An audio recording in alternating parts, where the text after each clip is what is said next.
Imagine this. You're in the final stretch of a very long journey. Not a sprint, but a marathon. One that's been marked by years of effort, sacrifice, love, and quiet endurance. You've come so far. You've raised families, built homes, held people together, and often carried more than anyone ever noticed. Now you're here, at a point in life where peace matters more than applause. Where you no longer want noise, chaos, or unnecessary weight. You just want space to breathe. Time to feel like yourself again. Moments that are truly yours. But then, someone steps in your path. Not a stranger, but someone close. A sibling, a grown child, a neighbor, a friend. And suddenly you're being asked for more. More time. More help. More of yourself. And that little voice in your heart stirs. Not again. Because at this stage of life, you're no longer here to be someone's lifeline. You're not here to fix what you didn't break. You're not here to rescue everyone at the cost of your own peace. This video is not about being cold. It's about waking up, about honoring everything you've already given, and protecting what's left. Because there are things no one should be asking of you anymore, not because you're not capable, but because you've already done more than enough. So if you've ever felt like the emotional crutch, the one who always says yes while carrying silent exhaustion, this message is for you. Stay with me, because what comes next might be the moment you finally say, that's enough. And begin, perhaps for the first time in a long time, choosing yourself.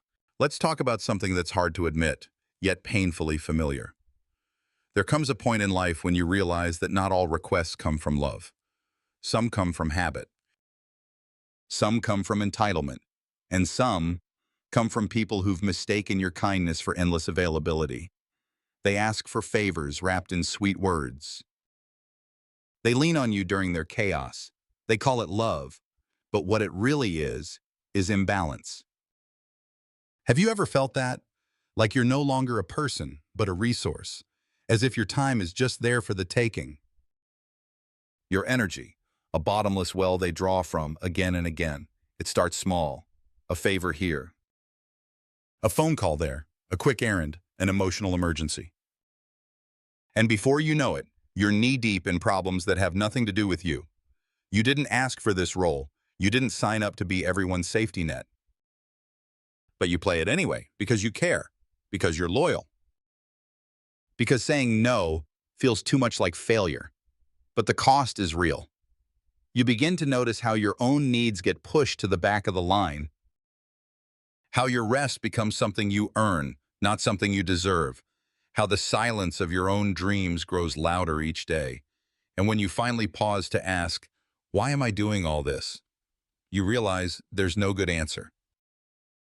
Because what you thought was help has slowly become a habit of self-abandonment. And love, real love, should never ask you to betray yourself. But that's exactly what these silent expectations do. The truth is you don't owe anyone your peace. Not now, not anymore. You've lived long enough to know the signs. You know what it feels like when someone's request isn't a plea. It's a pattern. When you're not being asked, you're being expected. And that expectation is the weight you can no longer afford to carry. It's not about turning your back on people. It's about facing yourself and finally saying, my life matters too. Because if you keep giving everything away, what will be left for you? Who will take care of you if you're always the one taking care of everyone else? The hard truth is this: anything that robs you of peace, no matter how sweetly it's packaged, is too expensive. And now is the time to set that boundary. Not with anger, but with clarity. Not out of bitterness, but out of wisdom. Because one of the most dangerous things someone can ask of you is to take responsibility for something that was never yours to begin with. And that's exactly what we're going to talk about next. You may be surprised at how often it happens, and how much of your life it's already consumed. Let's go deeper. Let's go deeper. Because this next part, it's one of the most common and yet most painful traps you can fall into. Being asked to take responsibility for something that was never yours in the first place. It sounds simple on the surface. Someone needs help. They turn to you. You care, so you say yes. But then, it doesn't stop. What started as a one-time favor becomes a habit. An emergency becomes a routine. And slowly, without even noticing, you've become the one holding everything up. Their job, their emotions, their children. Their chaos. You didn't volunteer to be the hero. You were simply trying to be kind. But kindness, when taken for granted, turns into quiet self-sacrifice. You tell yourself, it's just this once, but then it becomes twice, then 3 times. And soon you're waking up in the middle of someone else's mess, carrying a weight that doesn't belong to you. And the worst part? They don't even see it. They expect it. They rely on it. And they never stop to ask how it's affecting you. You begin to feel invisible, not because you are, but because your needs have been buried under theirs. Think about this. What happens to a rope that's already fraying when it's pulled too hard? It snaps. And that rope is you. Your patience. Your health, your joy. Because when people ask you to take on their responsibilities, what they're really doing is handing you a burden and walking away. And out of love or fear of being judged, you carry it. But that's not help. That's being used. You've already done so much. You've raised children. You've worked. You've given. You've loved. You've sacrificed. Isn't that enough? Why are you still holding on to problems that aren't even yours to solve? Why are you still picking up the pieces when you didn't break anything? You're not a bank, but they ask for money. You're not a nurse, but they expect you to care for everyone. You're not a babysitter, but the grandkids get dropped off without asking. And if you say no, if you draw the line, suddenly you're the selfish one. Cold, distant, hard-hearted. But whoever stops to ask what it's doing to you, to your peace, to your sleep at night? You deserve to say, this isn't mine to carry, and let it go, because continuing to carry what was never yours will cost you more than you realize. Your time, your joy, your health, and your very sense of self. And the saddest part, they won't stop unless you stop them. But what happens when the burden isn't just responsibility, but something even riskier? Something that puts not just your peace at stake, but your entire future? Let's talk about money, and why lending it, especially now, might be the most dangerous request of all. Let's talk about money, not from a place of greed, but from a place of truth. Because if there's one thing that can quietly destroy everything you've worked for, it's the belief that you must keep giving, even when it costs you your future. Lending money isn't just about bills and numbers. It's about emotions, relationships, boundaries, and far too often, guilt. Picture this. You're sitting by the window, enjoying your morning coffee. It's peaceful, quiet. You've earned this stillness. Then the phone rings. It's someone close, your child, a sibling, a friend from long ago. And after a brief hello, it becomes clear. They're not calling to check on you. They're calling because they need something, money. It's just a loan, they say. Just this once. But is it? You've seen how it goes. What begins as one small request turns into something much bigger. And suddenly, you're entangled in a financial web that was never yours to begin with. It becomes a cycle. You give, they take. You hope, they disappear. And the worst part? It rarely ends with a thank you. Instead, it often ends in silence. Or worse, in blame. You become the bad guy when you finally say, I can't. But let's be honest with ourselves. Lending money at this stage in your life isn't just risky, it's dangerous. You've spent decades working, saving, sacrificing. That money? It's not just dollars. It's time, it's health, it's effort. It's all the things you gave up so you could one day rest. Why gamble it now? Why put yourself at risk for someone who might never pay you back? Because you're afraid of being called selfish? Because you don't want to hurt their feelings? Let me be clear. Protecting what you've built is not selfishness. It's wisdom. It's love for yourself. And no one, no matter how close, has the right to make you feel guilty for saying no. If someone truly cares about you, they would never ask you to give up your stability so they can fix their mistakes. Because real love doesn't drain. It doesn't manipulate. It doesn't come with IOUs hidden behind sweet words. You've come too far to let your peace be traded for someone else's poor decisions. You don't have to fund someone else's chaos, and you don't have to feel bad for protecting your future. The next time someone calls with a sad story and an open hand, ask yourself, are they thinking about your well-being the way you always think about theirs? And if the answer is no, then you already know what to do. But what happens when the request isn't for money, but for something even harder to navigate? When they ask you to step into the middle of a family war that was never yours to fight? Let's talk about that next, because some battles can cost you far more than money ever could. Some battles are not yours to fight, and yet, here you are, once again being asked to step into a family conflict that you didn't start. It begins innocently enough. A call, a message. Mom, Dad, can you talk to your brother? Can you fix this? They're not listening. Maybe they'll listen to you. You hear the pleading, you feel the weight.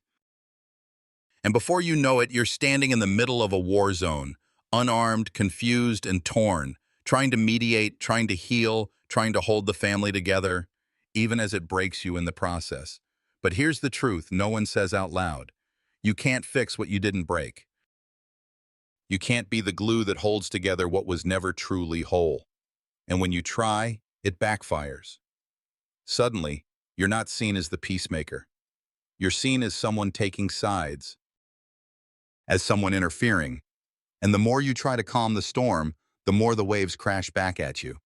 It hurts, doesn't it? Especially when the conflict is between your own children. When the home you built, the one filled with memories, with love, with years of sacrifice, becomes a battleground for inheritance, for resentment, for old wounds that never truly healed. You sit there and wonder, how did we get here? How did something so beautiful turn into something so bitter? You try to explain. You try to reason. You try to remind them of the love you raised them with, but no one's really listening. And in all that noise, something begins to slip away. Your peace, your health, your joy. You lose yourself in the chaos of trying to make others feel better. And for what? So they can return to their lives while you sit in silence, exhausted and unseen? Let me tell you something important. You're not a referee. You're not a negotiator. You're not the emotional bridge for people who refuse to walk toward each other. You've done your part. You gave them roots. You gave them wings. What they choose to do with those is no longer your burden. If someone asks you to get involved in a family conflict, stop and ask, is this mine to carry? Or is it just another way to distract me from my own peace? You have a right to step back, to protect your energy, to choose silence over drama. To say, I won't be pulled into this, because the peace you fought for, after everything you've endured, is too precious to bargain with. But what if the request goes deeper still? What if they're not asking you to carry responsibility or solve a conflict, but to change who you are, to erase the very parts of you that have carried you this far? Let's talk about that next, because there's a difference between evolving and erasing yourself. There's a difference between growing and being asked to erase yourself. But sadly, many people, often the ones closest to you, won't see that line. They'll cross it over and over. Not with cruelty, but with casual comments. Not with fists, but with expectations. Don't wear that. You're too old for that music. Don't talk that way, it's embarrassing. And slowly, what they're really saying is this: who you are is no longer good enough. They don't say it out loud, not always, but you feel it, in the way they roll their eyes, in the way they change the subject, in the way they try to steer you towards something more acceptable, more modern, more like them, But what if you don't want to change? What if you like your clothes, your music, your stories, your pace, your way of living? You've earned the right to live on your own terms, to dress in what makes you feel beautiful, to speak in the rhythm that reflects your soul, to enjoy the things that carry meaning for you, even if the world has moved on. And yet there it is, that silent pressure to conform, to adapt, to shrink, as if the world you've built with care, with struggle, with resilience, is now up for debate, as if your preferences are outdated, as if your wisdom holds less weight than noise on a screen. Let me ask you something. Since when did being true to yourself become something to hide? Since when did peace, quiet, and authenticity become things we need to apologize for? You are not a relic. You are not a phase to outgrow. You are a full human being, filled with life, memory, and depth. And no one, not even your own children, has the right to edit your story. You've already bent for others more times than you can count. You've already tried to be the version of yourself that pleases. Now it's time to be the version that's real. Because here's the danger. The more you say yes to their discomfort, the more you say no to your soul.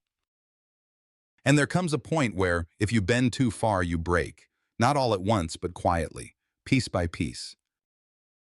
And the worst part? They still won't be satisfied. Because people who need you to change to love you don't really love you. You deserve to be accepted exactly as you are. Not because you're perfect, but because you're real. And real is enough. But what happens when they don't just ask you to change, but expect you to put their feelings above your own? What do you do when your happiness becomes a footnote to their comfort? Let's talk about that next, because there's a line that should never be crossed, and it begins where your peace ends. There's a quiet kind of hurt that's hard to name. It's not loud. It doesn't come with shouting or arguments. It comes with soft words, emotional looks, and quiet expectations. And before you even realize what's happening, you're no longer living for yourself. You're living to avoid disappointing someone else. Maybe it's your child, maybe your partner, maybe someone you've always tried to please. And they look at you and say, just do this for me. It would mean so much. But what they're really saying is, put me first, even if it costs you. And for years, maybe that's exactly what you did. You swallowed your own wants. You tucked away your opinions. You dimmed your joy so someone else could shine. Because you were taught that love means sacrifice, that being a good parent, a good spouse, a good friend, means setting yourself aside. But here's the truth. When someone constantly asks you to put their emotions above your own, what they're really asking is for you to disappear, to become invisible. And that's not love. That's emotional control dressed up as concern. They say things like, "You'll hurt me if you do that. Can't you just do it my way? Don't make me feel like this." Suddenly, your choices are no longer yours. You're editing your life to protect their comfort. And all the while, you're shrinking, fading, losing the spark that once made you feel alive. But let me remind you, your life is not a stage built for other people's performances. You are not here to carry everyone's emotions on your back. You have the right to choose peace, even if it disappoints someone else. You have the right to say, I understand how you feel, but I choose what's right for me. Because if your peace has to be sacrificed for someone else's emotional stability, that's not a relationship, that's a trap. You deserve to feel good about your choices. You deserve to wake up without the weight of guilt. You deserve to live a life that reflects your truth, not someone else's expectations. And here's the thing, no matter how much you give, no matter how many times you fold yourself in half to keep the peace, it will never be enough for people who refuse to see you as a whole person. So don't fall into the habit of apologizing for your happiness. Don't let your joy feel like a burden. Because the one thing you should never do is trade your light just to make someone else comfortable in the dark. Now is the time to reclaim your emotional space, to draw the line. To say, my feelings matter too, and if someone struggles to accept that, It's not your responsibility to carry their discomfort. But what happens when all these demands, the guilt, the pressure, the emotional weight, all pile up? What happens when your peace is hanging by a thread? Let's bring it all together, because in the next part, we'll talk about what it really means to protect your peace and how to finally live for yourself, without guilt, without fear, and without apology. So now we've reached the truth that so many of us avoid, that at some point in life, especially now, your greatest task isn't to fix others. It's to finally choose yourself. You've given. You've shown up. You've stayed quiet when it was easier to stay small than to be misunderstood. But the weight of all that self-denial doesn't disappear. It collects. It builds. Until one day, you wake up and realize you're tired, not just in your bones, but in your spirit. And the only way out is to stop saying yes to what breaks you, to stop carrying what was never yours, to stop apologizing for wanting peace. Because peace at this stage of life isn't a luxury, it's a necessity. You've spent decades pouring into others.